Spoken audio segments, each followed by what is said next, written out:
Okay. Thank Joanne Booz, the staff liaison for newsmakers, and Bill McCarran.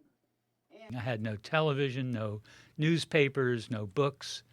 I wasn't allowed to have paper and pen, so I couldn't write. I even had my dental floss was confiscated. I had nothing for the first year. People at the National Press Club, where she had events here, pressing for that to occur. And thank you, Judy, for what you did.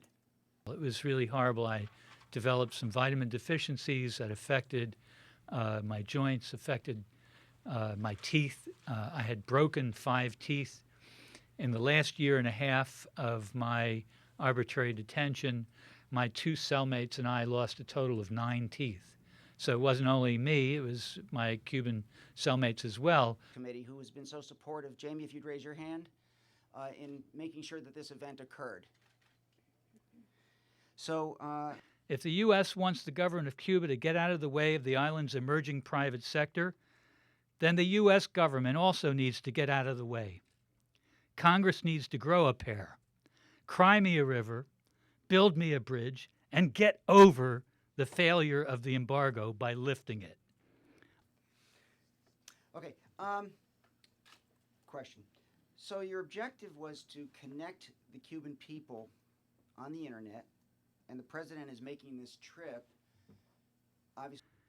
From Cuba, the embargo is called El Bloqueo and blamed by the Cuban government for all of Cuba's economic and physical woes.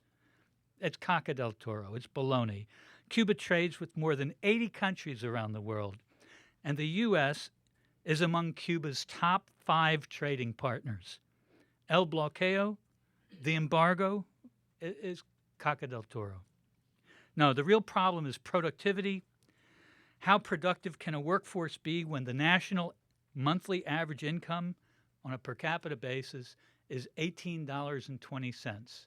It's not my number, it's the government of Cuba's number. On a couple of different trips you made. First you were followed, then you were... The reality is that I probably wouldn't be standing before you today were it not for the incredible efforts of my wife and my lawyer, Scott Gilbert, who developed and implemented a very successful strategy. My wife kept my name in the media among you.